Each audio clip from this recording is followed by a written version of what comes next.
I want to welcome you. If you're joining us here at Dodgeville, thanks for being with us, especially if you're here for the first time, coming out during the Christmas season. Thank you for doing that. I do want to welcome those of you in Richland Center. We have a second campus, that's Richland Center, and we love having you with us every week. And those of you watching online at our YouTube page, thanks for being with us. We're trying to figure out the best way to live stream to make this the best viewing possible, and so we're kind of experimenting with YouTube. But we just want to thank you for being with us and making this a part of your Christmas celebration. We're doing a series called Be a Joyful Noise. And we're doing it at Christmas time because the Christmas song, I think it says something like this: "This is the most wonderful time of the year." Or something like that, I don't know. And one of the things that we're doing in this series is we decided to have a little fun because everybody has a favorite Christmas song, right? In fact, some of us, we're so tied to our Christmas song that until you hear it, it's just not Christmas yet. You don't start Christmas until you've heard that song, or you have to play that song. It's just not Christmas without that song. So we've had a contest, and we're going to carry it through all the way to December 24th to see collectively what is our favorite Christmas song, that sound that for us says, it's Christmas. And we started a couple weeks ago, and we're down to our final four. And surprise, surprise, the song Dominic, the Christmas Donkey, it's not in the final four. But my daughters would love to sing that song for you because nothing says Christmas more than this sound, hee-haw, hee-haw, which is really basically that whole song. But here's your final four. Sounds very sports-like, right? The final four. Here's your final four. It's Joy to the World versus Angels We Have Heard on High. You only circle one of those two, both great songs. And then What Child Is This versus Silent Night. You only choose one of those. It's getting a little more difficult. You can, if you're here in person, whether it's Dodgeville or Richland Center, you got a little card, you can fill it out and put it in the offering box. If you're watching online, over the next couple of days, you'll see at our Facebook page, you can vote. It's okay to stuff the ballot box. You can vote more than once. Every vote's going to get counted unless you vote differently than me. But we're going to find out what collectively is our favorite song. It's not just sounds at Christmas that we have favorites, right? We have favorite all kinds of stuff at Christmas. At our house, my favorite tradition at our house, we decorate the Christmas tree while we eat Christmas-shaped pizza, and my wife decorates it with red and green peppers. And it's awesome. We have a favorite Christmas meal. On Christmas Eve, we take out Chinese. Doesn't everybody do that? I think that's what Mary and Joseph did. They ordered takeout. I have a favorite gift. Do you have a memory of your favorite gift ever? Here's my favorite gift. My wife gave me Altoids. And you probably think, Scott, I think she's trying to tell you something. You're right, she's trying to tell me something, but not what you think.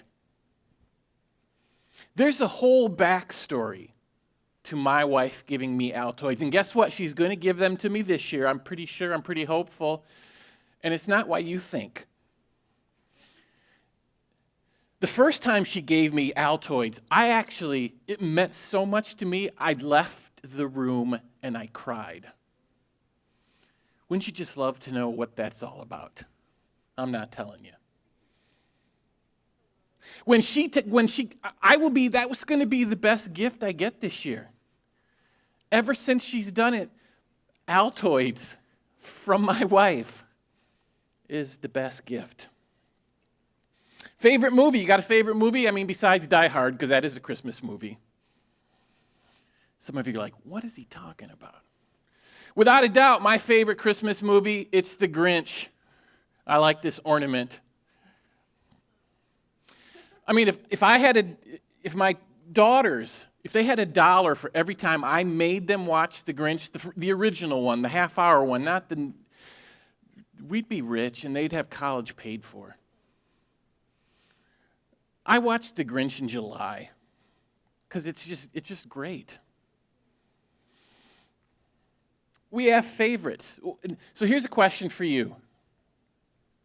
What's your favorite Christmas character? And I'm not talking about Santa or Rudolph or Buddy the Elf. I'm talking about the original Christmas. That first Christmas, and all the people and all the names and faces that were a part of that first Christmas. Who's your favorite? We all have a favorite. Those of us who are spiritual, you know the right answer, don't you? You have to say Jesus. I mean, he's God became a man. If you say any other name, Scott, you're just dead wrong. I like Jesus. I really do. I follow Jesus. I believe in Jesus. He's not my favorite Christmas character. I mean, at Christmas, he just did baby stuff. He went on to do some other things. He's not my favorite Christmas character. Mary's a pretty amazing person. She was a teenage girl. She was told by an angel, "You're going to be pregnant, and you're going to give birth to the Son of God." She is amazing. She's not my favorite. Those magi, those were pretty cool dudes. Kind of cloaked in mystery, not sure who they are. They traveled a long way. They brought some gifts. We don't know a whole lot about these guys. They're not my favorite. You got angels. You got this older man and older woman at the end of the story who are just awesome people. You've got smelly, stinky shepherds, which, if you're into smelly, stinky, Altoids, maybe you like those guys. You know who my favorite Christmas character is? And every year, I think this person gains more stature in my view. It's a person who says absolutely nothing. My favorite Christmas character is a guy who doesn't speak, but his life speaks volumes. He's the noisiest, quietest person in the whole Bible. His name is Joseph. And you say, "Oh yeah, I like Joseph too," because Joseph was the guy who had that really cool coat with the colors and everything. That was a different Joseph. Oh yeah, Joseph, he's the guy, didn't he save millions of people's lives during a famine? No, that's a different Joseph. Oh yeah, Joseph, he's the guy who interpreted dreams, which is kind of cool. I wouldn't mind being able to. No, that's a different Joseph. Do you know that Joseph, Jesus' earthly father, isn't even the most popular Joseph in the Bible? That other Joseph, he had like 12 chapters of the Bible written about him, and Joseph, the earthly father of Jesus, he doesn't even get 12 verses. It's tempting to look at Joseph, Jesus' father, and say, he's just an average Joe. He's like every other Joe, except he's not. I think this Joe, the one who never speaks in the Christmas story, speaks louder than almost everybody else. You can actually be like Joseph without saying a word and speak really, really loud.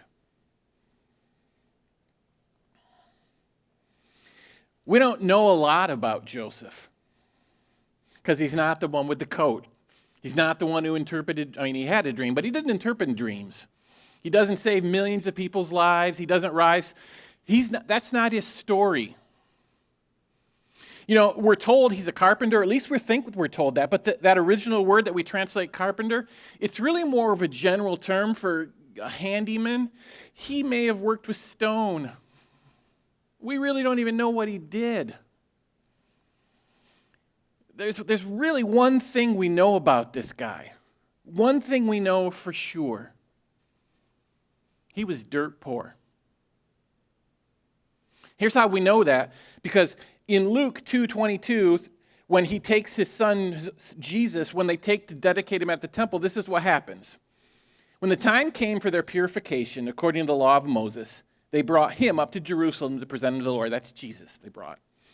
And to offer a sacrifice according to what it is said in the law of the Lord, a pair of turtle doves or 2 young pigeons. And that may not mean much to you and I. It's like, okay, so what does that mean?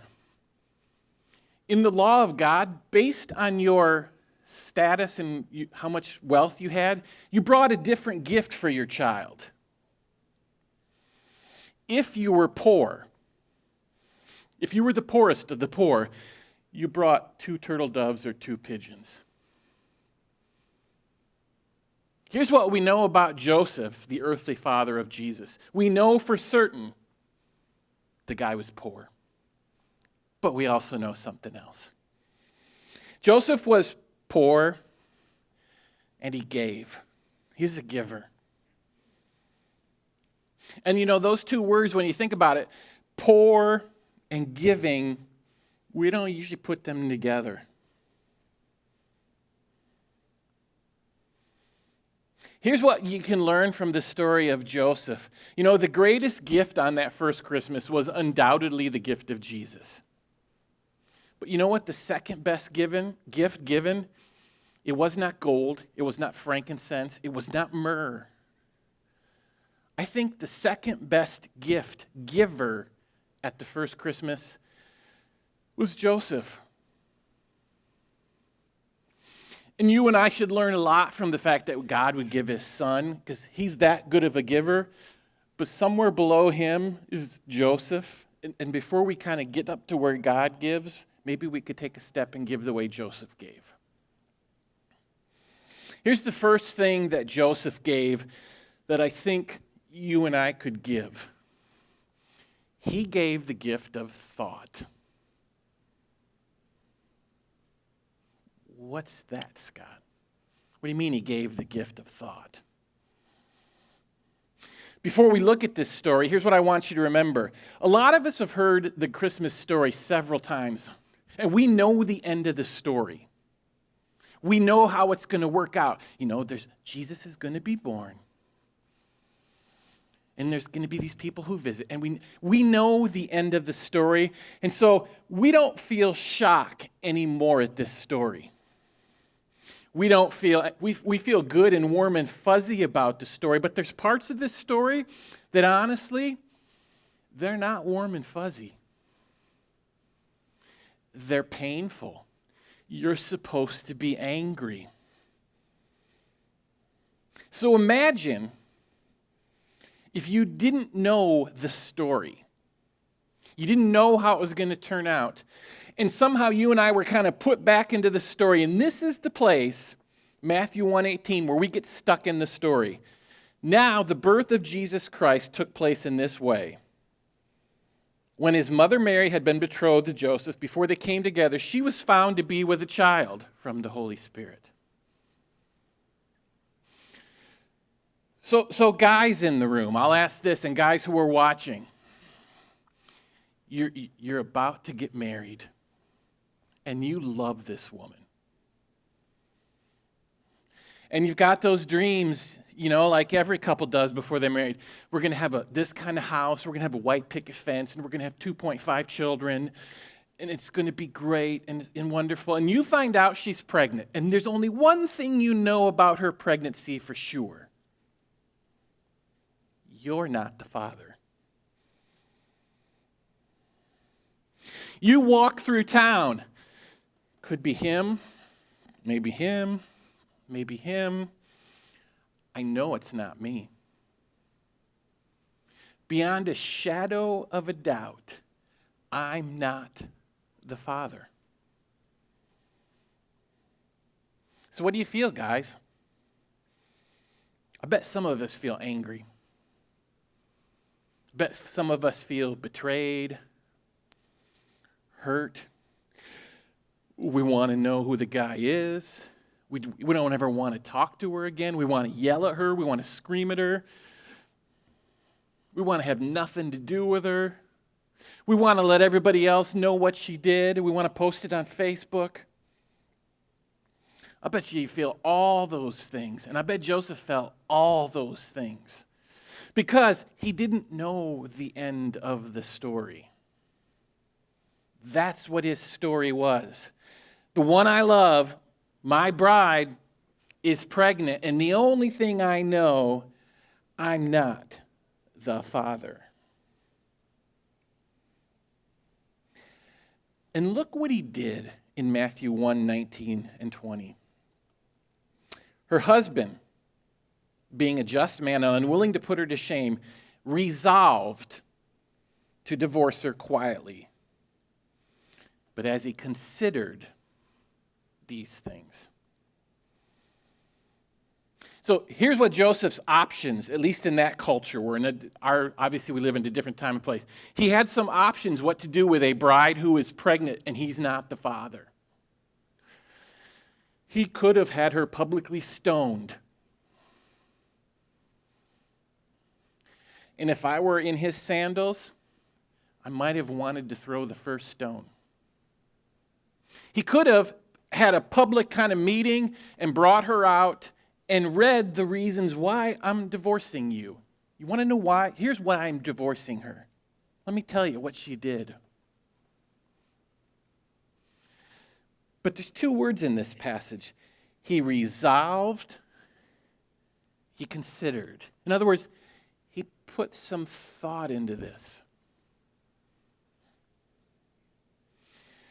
He was emotional, he was hurting, he was angry. And normally when you and I are emotional and we're hurting and angry, we don't think a lot, do we?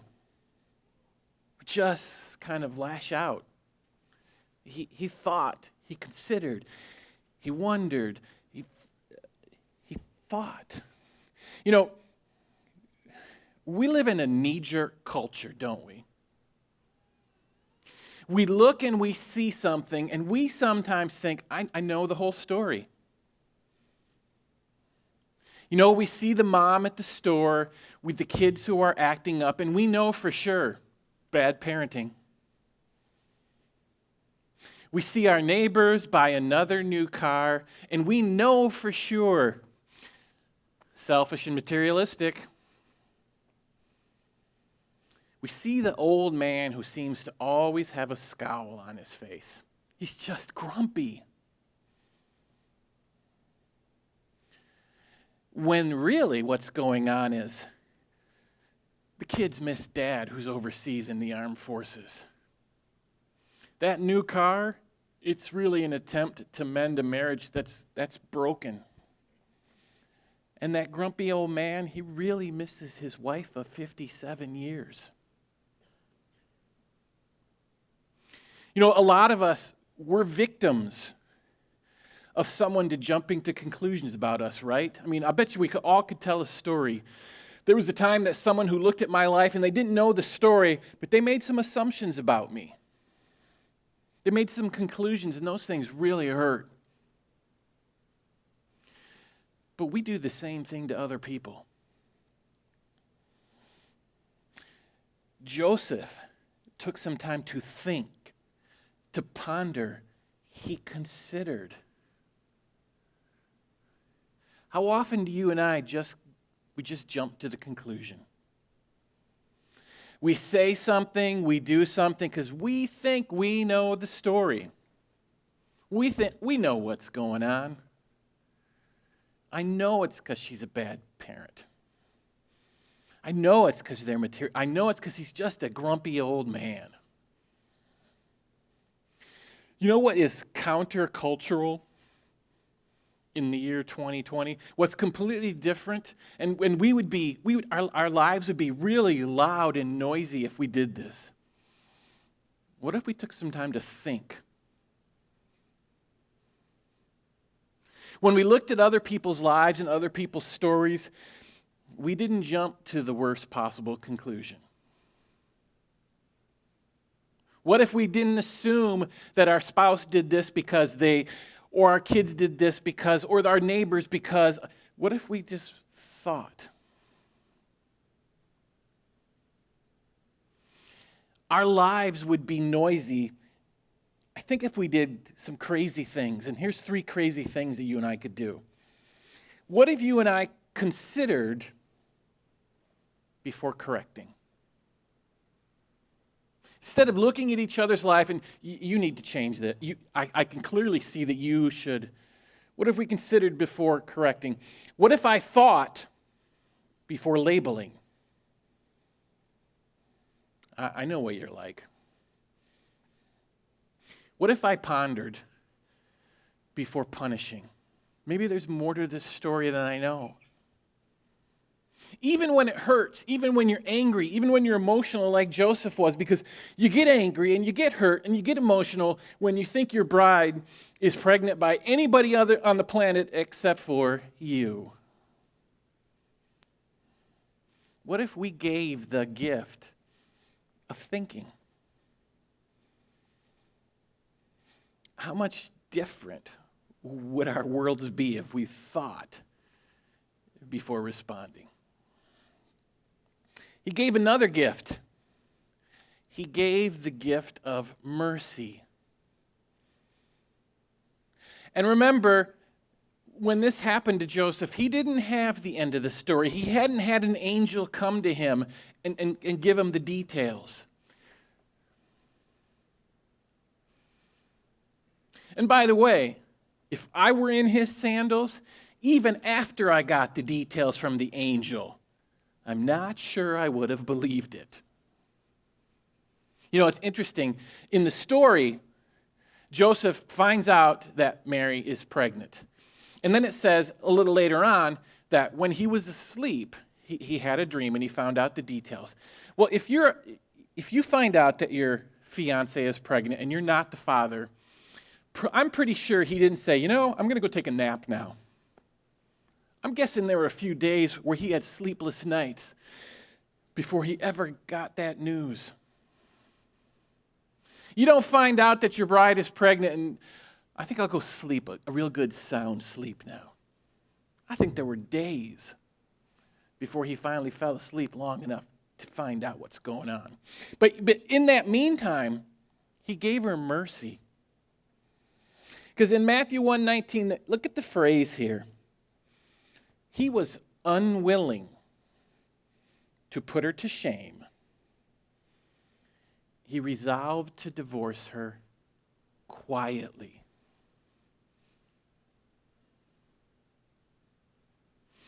This is what Joseph thought about the woman who was pregnant by any other guy on the planet except for him. I don't want her to be publicly humiliated. You know what I would have thought? I don't want to be publicly humiliated. I don't want her to face shame. I don't want me to face shame.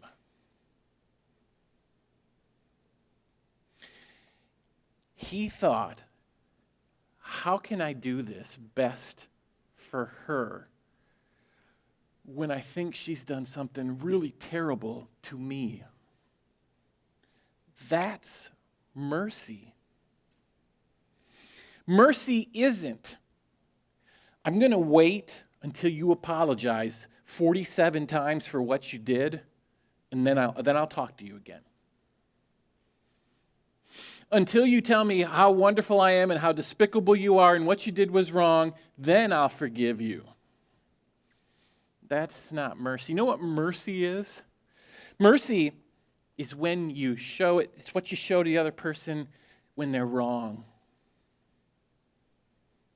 And yes, in Mary's case, he found out later she wasn't wrong, but he showed her mercy when he still thought she was wrong. Mercy doesn't dismiss the pain you feel. It doesn't dismiss the act that was committed against you. It's just what you show people when they've done you wrong. Mercy isn't waiting until you've done enough things to make me feel good or you've made it all right. Because Mary couldn't make this all right for him. Mercy is what you show people who've done you wrong. So for most of us, which comes most naturally? When you've been wronged, which are you most likely to do? To show mercy or to blame?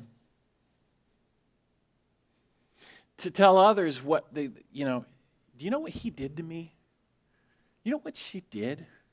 Can I tell you how bad my spouse is? Can I tell you how rotten my boss is?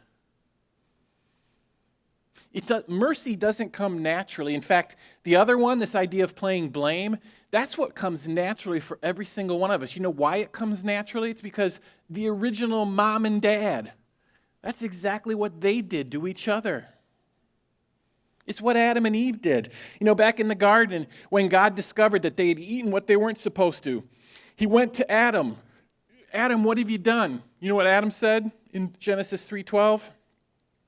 The man said, the woman you gave to be with me, she gave me the fruit of the tree and I ate it. It's her fault. Look at what she did. She's the bad one. Hey, God, look at her.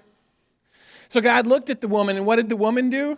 In Genesis 3:13, the woman said, the serpent, he deceived me and I ate. It's his fault. When you are wronged, when someone has clearly done something wrong, blame and shame is much easier than mercy. I mean, what has to take place in a person's life to be somebody like Joseph? She's pregnant, you're not the father, and these are the thoughts you have. I don't want to publicly humiliate her. I don't want shame to come to her. What has to happen in our lives so that's our response? Mercy, not blame. Because I know if I were in his shoes, you wouldn't like what I wrote on my Facebook page about Mary. I'd give you a phone call. I'd let you know how I feel about Mary.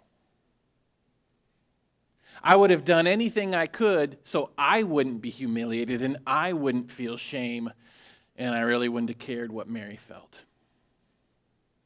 What kind of person do you have to be? What has to happen for mercy to be the thing, how we respond to people? Well, here's the deal. You know, Matthew 1:19 does tell us something about Joseph, and this nice little phrase that says this, Joseph being a just man. In other words, the reason that he started to think this way is because he's just. Not just a man, but a just man. And here's what I think that meant.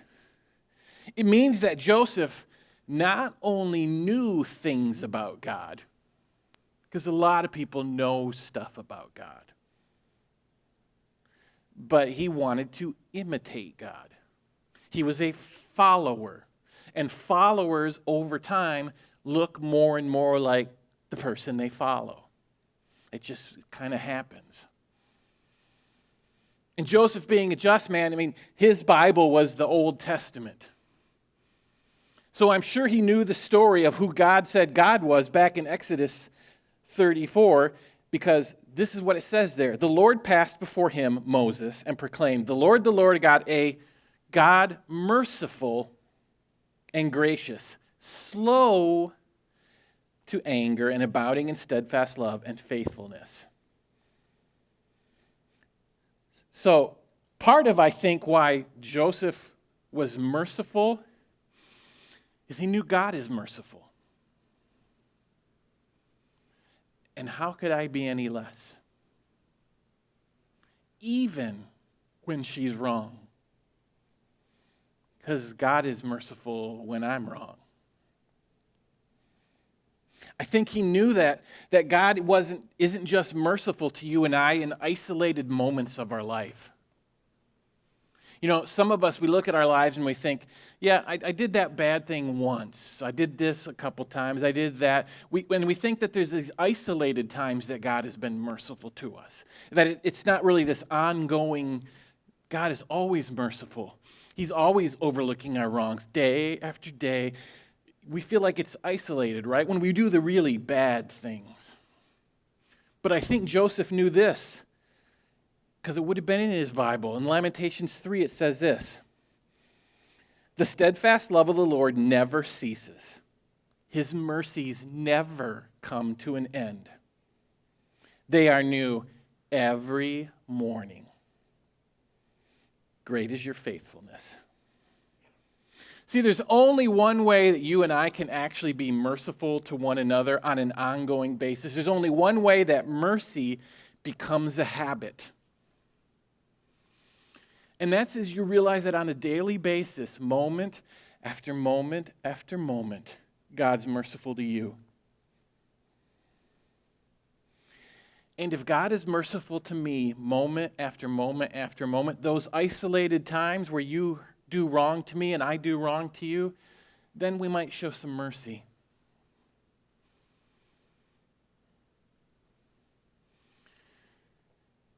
He knew that God shows mercy over and over and over and every day and every day and every day to every single one of us. Know this, mercy's not what you show somebody who's already asked for forgiveness. It's what you're supposed to show when they've wronged you, when they've hurt you. For Joseph, at this point in the story, all the evidence suggested that Mary had done something unspeakable. But he still showed mercy.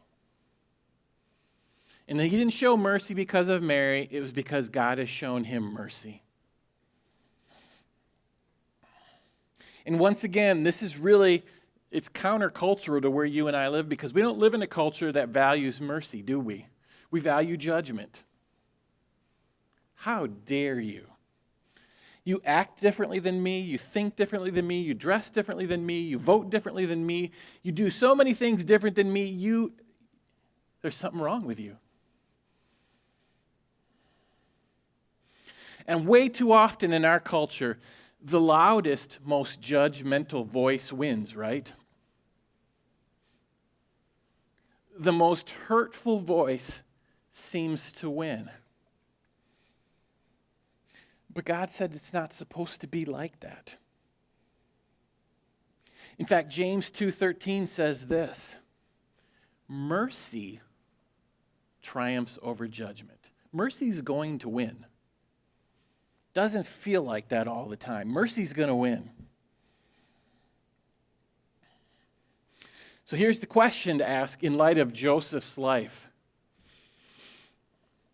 A guy who showed mercy to someone at that moment didn't deserve mercy. Everything he knew said, she's wronged me. She's hurt me to the very core. Who in your life needs to hear mercy from you? They've wronged you. They maybe haven't admitted it yet. Who needs to hear mercy from you? Because mercy is going to win.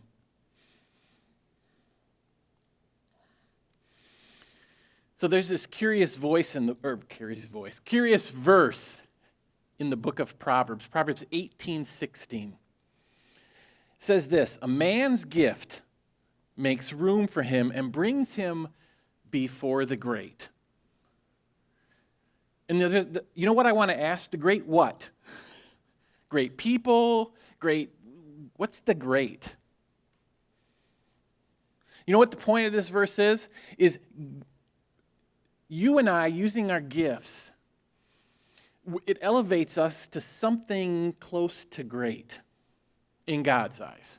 Doesn't mean that you're going to be known greatly. Doesn't mean you're going to have great riches. It just means that your life can be something that God labels great. And so we're going to make a little switch here. We're still going to talk about the gift of giving and giving thoughtfully and mercifully, but we're not going to look at Joseph's life any longer because honestly, I could talk about Joseph all stinking day. When I get to heaven, I want to meet Jesus, and then I'm going to say something like this: hey, where's Joseph? And they're going to show me the guy with a coat, and I'm going to say, not that one, the other one. But I want to talk about Hidden Valley Community Church. Because this year, more than any other year, this building at times has been silent. But this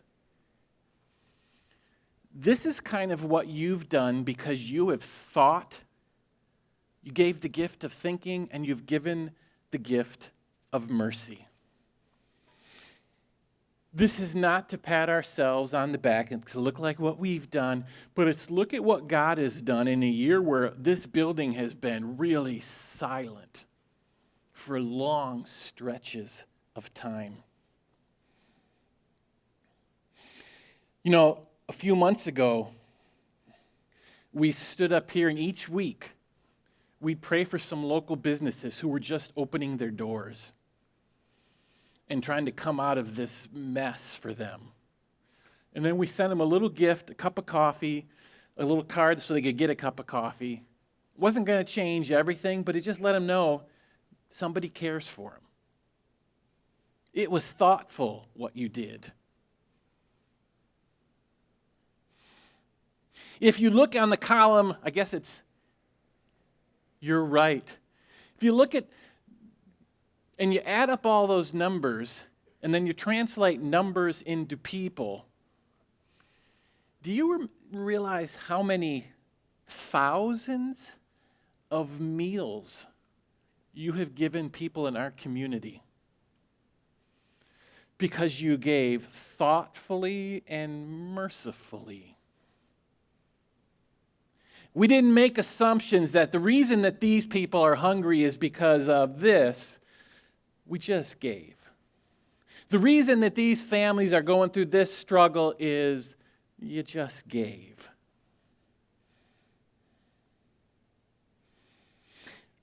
There were over $1,900 donated because we started this Ramsey Plus thing. And to be honest with you, having a program called Ramsey Plus, it ain't cheap.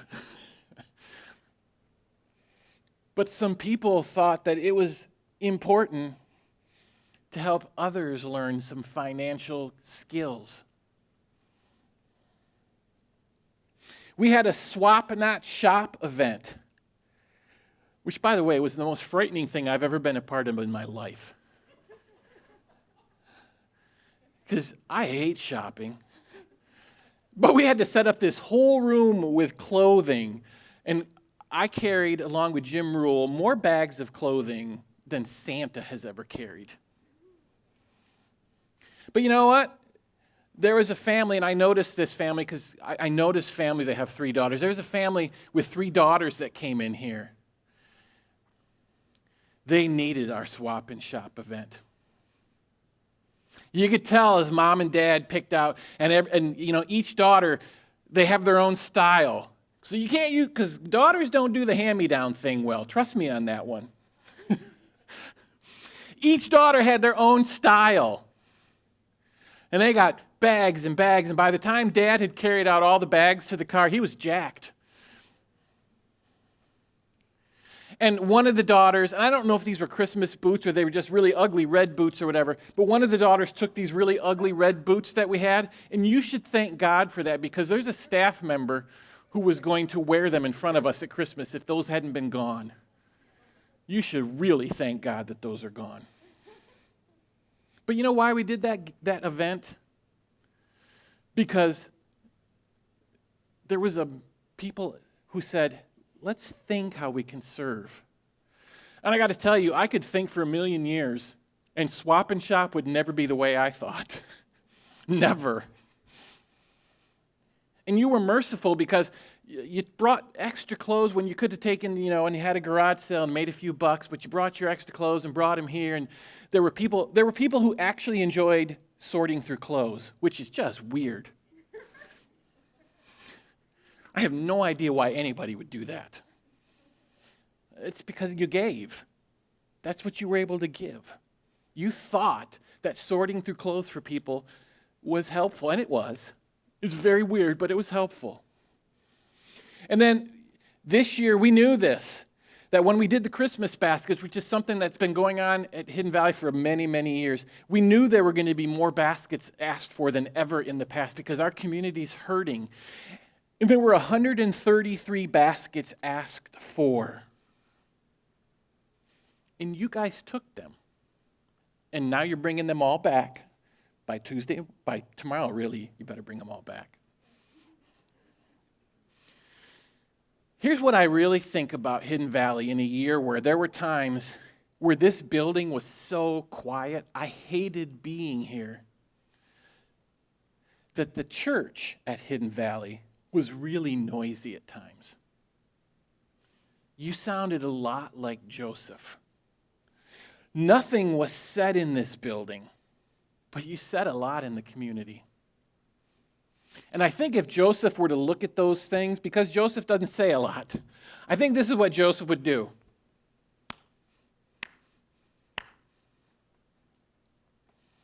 Not because he was trying to pat us on the back or say, look at you, but Joseph, I think he knew this, that we live in a world, because he lived in the world, and he lived with an individual who needed thoughtful mercy to her at that time.